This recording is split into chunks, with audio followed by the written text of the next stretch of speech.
Hello students, good morning. How are you? I hope you all okay and doing your homework. You regularly sending your homework. Some students are not sending their homework. It's my personal request to those students. Please don't take it lightly. Take your study in such a manner that in future we will never fail to understand anything, and we will get your goal or reach your goal in future. So students, today we will continue our chapter, that is chapter 8 of class 11th, cell, the unit of life.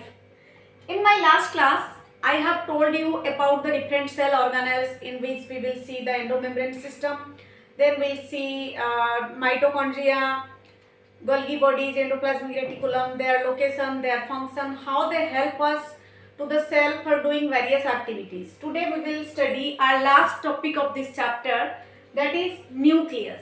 As we know, nucleus is the central part of the cell and it is a double membrane bound structure, and it also holds the genetic material that present in our body, which is bring by us from our parents.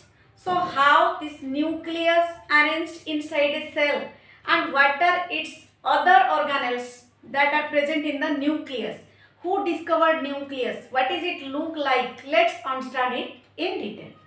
So students, first time Robert Brown in the year 1831 discovered nucleus. Clear? Nucleus is a circular structure that is located centrally within the cell. And later Fleming gave the name chromatin to the material of nucleus after staining. Staining means when we make any substance colored. Suppose by using dyes. Suppose for example a white cloth get converted into pink or red. That is by help of dye. Similarly, the chromosome that present inside the nucleus can't be stained without staining, can't be seen without staining by help of dye. So after discovery of nucleus by Robert Brown in 1831, later Fleming, remember the name of the scientist. Suppose the question will come, who is the scientist to give the name chromatin? You can write, Fleming gave the name chromatin to the material of nucleus after staining with basic dyes. Clear students? So chromatins are present inside the nucleus. Again, human RBC, you know about, that is called erythrocyte. Some mammals lacks nucleus in their cells. Like RBC, red blood corpuscle, is a cell that is found in our blood that lacks the nucleus. Along with the sieve tube of angiosperms. We have studied about angiosperms and I told you that angiosperms lack sieve tube. Means angiosperms sieve tube lacks the nucleus. So here you can write the human RBC and the sieve tube of angiosperms lacks the nucleus. This question come in NEET exams, that which cell of human body lacks RBC? That is, human RBC lacks the nucleus. But the nucleus of reptiles like snakes, lizards, they have the nucleus in their RBC. Clear? Human RBC lacks only human RBC, and some other mammals RBC lack nucleus. But the RBC of reptiles have nucleus and birds have nucleus. It is makes a barrier between the nucleoplasm. Which makes a barrier between the nucleoplasm? Today's topic is nucleus. And here I have gave you the introduction of nucleus. That nucleus is centrally located cell and it is a double membrane bound structure. Here is the diagram. You can see here is the diagram of nucleus. If we see it through high power electron microscope, then we can see the diagram which looks like this. So what is it consist of? What are its different parts? Let's see. This part is called as nucleolus. The nucleolus is present inside the nucleus. That is called nucleolus. You can see it clearly. This part is called nucleolus. This is the outer membrane of nucleus. This membrane is the outer membrane of nucleus. And just below it, this membrane is the inner membrane. Means, as I have told you, the nucleus is a double membrane bound structure. So this is its outer membrane, whereas this membrane is inner membrane. So it is double membrane bound structure. And inside the nucleus, you can see the dotted structures, the dot-like structures. They are called as nucleoplasm. They are called as nucleoplasm. Like inside the cell, cytoplasm is present. So inside the nucleus, nucleoplasm is present. Here is the, you can see the thread-like structure or thread-like network inside the nucleus. They are called as the chromatin network. Further, the chromatin network condense to form chromosomes in which DNA is present. So, initially they look like this. They are entangled with each other and they are called as the chromatin network. Students, you can see the diagram clearly. The network of threads which are entangled with each other. Next, you can see in regular intervals around the nuclear wall, some nuclear pores are present. These are the nuclear pores. These are the nuclear pores. We will study their function. They are called as the nuclear pores and they are found all along the nuclear membrane. They are the site for exchange of materials between the cytoplasm and the nucleoplasm. And this part which is out of the nuclear membrane, you can see here like this part and this part, they are called as endoplasmic reticulum. As we know, endoplasmic reticulum is divided into two types, smooth endoplasmic reticulum and rough endoplasmic reticulum, and they always associated with the membrane of the nucleus. So here the endoplasmic reticulum is attached with the nuclear membrane, having ribosomes attached to it, as ribosome is the site for protein synthesis and protein is required for synthesis of DNA and RNA, and that DNA and RNA is synthesized within the nucleus. That's why endoplasmic reticulum is always associated with the nucleus. Now let's see what is the function of different organelles that present inside the nucleus. First we can see the nucleoplasm, which I have told you about nucleoplasm. These are dotted structures, they are nucleoplasm. And you can see here, it makes a barrier between nucleoplasm and cytoplasm. Means the nuclear membrane acts as a barrier between the nucleoplasm and cytoplasm. Means it prevents the entry of unwanted substances inside the nucleus and also stops the substances, the necessary substances to go out of the nucleus. Next, the outer membrane of nucleus bears ribosome, which already I have told you. The outer membrane of nucleus bears ribosome. You can see these dotted structures. They are ribosomes which are attached to the outer membrane of the nucleus. Again, what is the function of nuclear pore? You can see here the nuclear pore that are present in regular intervals along the nuclear membrane. The nuclear pore facilitates the exchange of materials like RNA, protein between nucleoplasm and cytoplasm. It means the pores means holes. The holes or pores present between the nuclear membrane. What is their function? Why the pores are present in regular intervals? Because as I have told you, the nucleus also needs some necessary substances for synthesis of the chromosomes.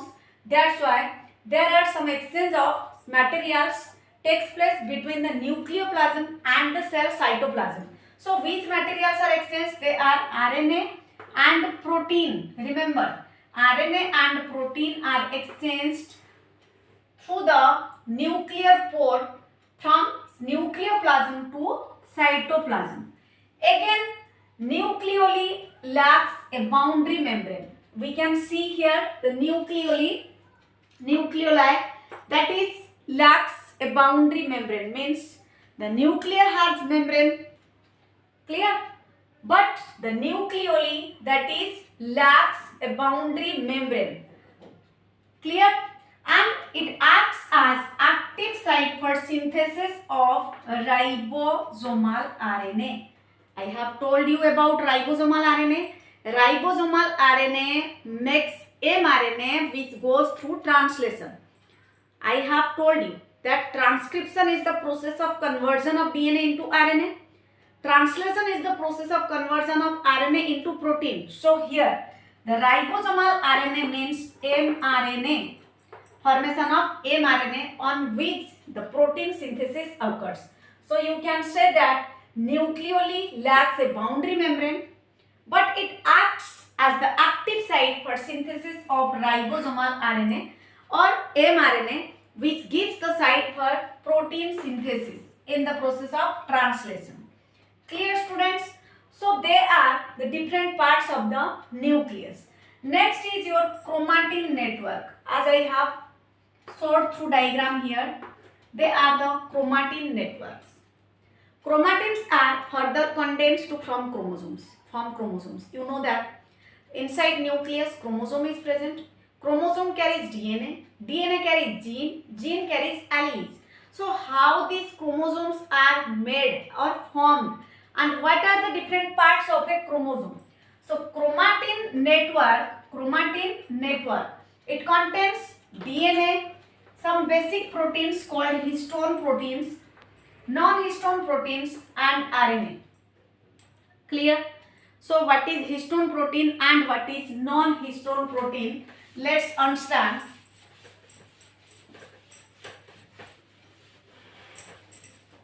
Histone proteins are positively charged proteins. Histone protein are positively charged proteins, means due to their presence inside the nucleus, they makes the nucleus positive. Clear?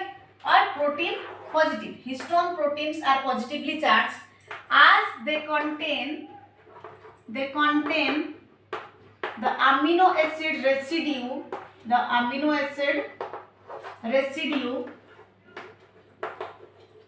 lysine and arginine.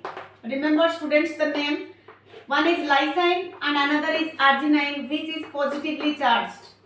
Due to this positively charged amino acid present in histone protein, so it makes the histone protein as positive.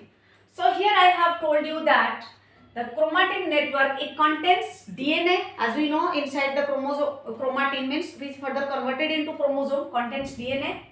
Then some basic proteins, which I have told you that basic protein histone means it has the positive charge, and that positive charge is due to the presence of the amino acid residues lysine and arginine, which are itself positively charged. So their presence make the histone protein positive, as well as non-histone proteins, they are also positively charged, and RNA.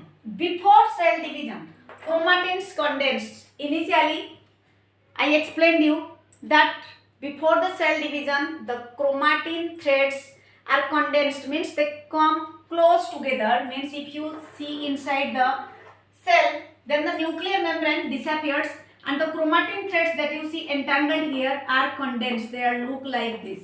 They are the chromosomes, and these entangled chromatins are look like this when they condense, and they are named as chromosome. So the chromosomes, we can see the chromosomes which are rod-like structure, and further if we see its more enlarged view, then we can see it looks like rod or rod-like structure.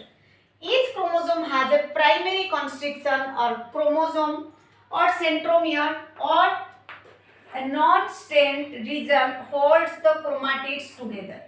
Means here I am going to draw the diagram. You can clearly understand that here is the chromosome. This is the chromosome. Clear? Here is the centromere. Here is the centromere. And what does it tell? Each chromosome has a primary constriction or centromere. This is the centromere, and the region holds the chromatids together. Means this region holds these chromatids as well as these chromatids. They are the chromatids which condense to form chromosome, and this part is called centromere. Clear, students? Again, kinetochore is present. Kinetochore is the disc-shaped structure. You can see this is centromere and this is kinetochore. Kinetochore is the part of the chromosome which holds the centromere, or the centromere is present inside the kinetochore to which the chromatids are attached, or the chromosomes are attached to the spindle fibers by kinetochores.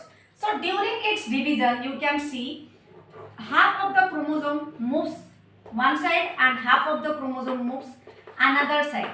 And this is possible due to, these are called as the spindle fibers,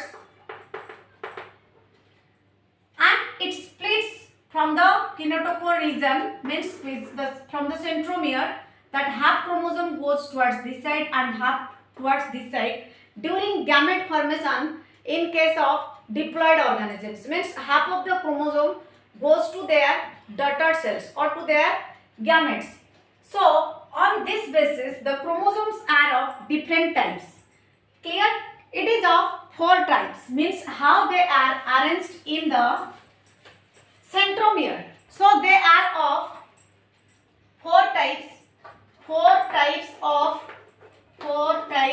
chromosomes we can see. So what are these 4 types of chromosomes? They are arranged or classified.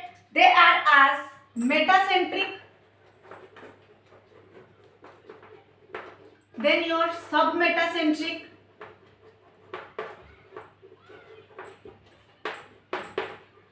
then third one is your acrocentric,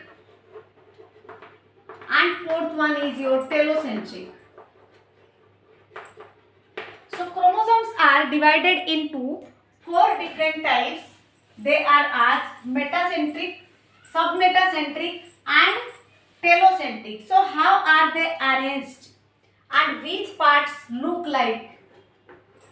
This is the diagram of metacentric chromosome. You can see this region is centromere, which is attached with the kinetochore. You can see this region is centromere and attached to the kinetochore, and this is the secondary constriction. This is called secondary this is primary constriction and this is secondary constriction.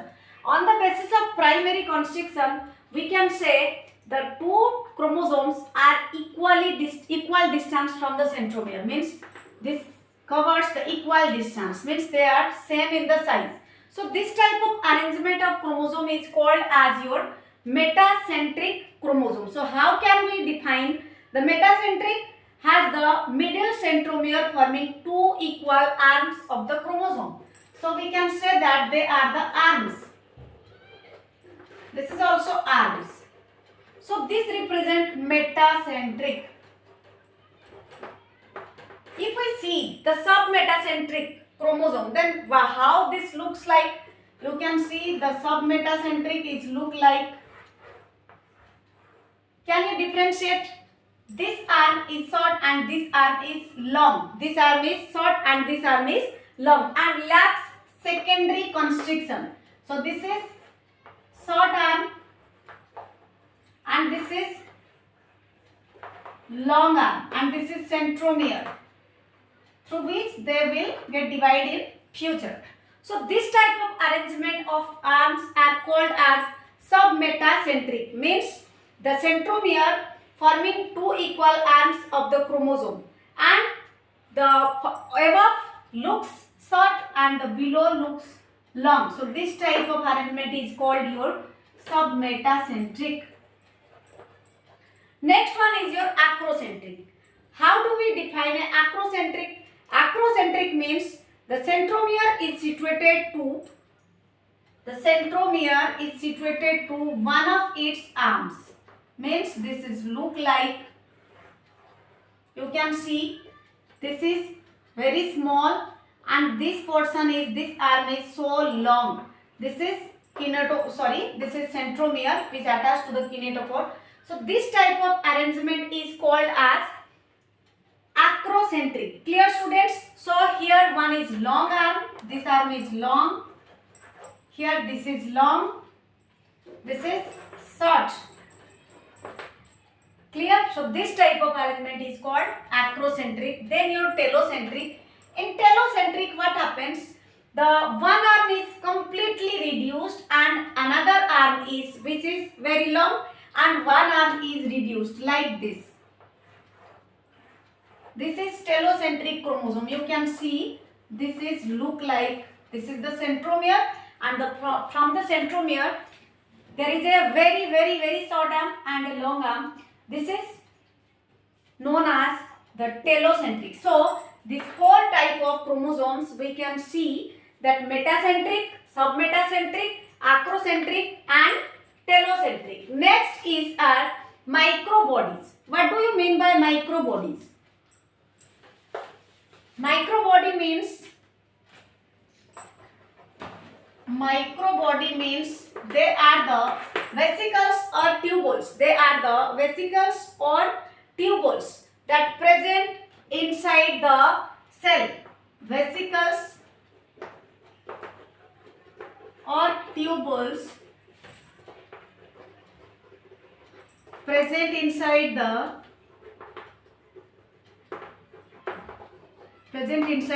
cell membrane. Clear? And what is their function? They are helps in secreting and forming enzymes. They also store enzymes in plants. They also store enzymes in plants. Again, that few chromosomes have non-staining structures. They are called as satellites. Some non-staining constructions and are constant in location. They are called as satellite. And these fragments we can say as satellite DNA. Means you will study in class 12 that what is called satellite DNA. In satellite DNA there are some peaks. Some are small peaks and some are large peaks. The small peaks are called as mini satellites and the large peaks called as the microsatellites. So we will study in the higher classes. You just remember that 4 different type of chromosomes are found inside the nucleus of all the cells of the living organisms. They are divided into 4 types: metacentric, submetacentric, then acrocentric and telocentric. You can see the diagram. Next, I have told you about the satellite DNA. Satellite DNAs are non-staining secondary construction and they are constant. We can say this secondary construction or satellite DNA. During cell division, they have some small and large peaks. We will see through microscope. Leave it. Next, microbodies. I have told you that microbodies are the membrane-bound minute vesicles and contain various enzymes, and they are found in both plants and animals. So students, this is completion of your chapter 8 cell.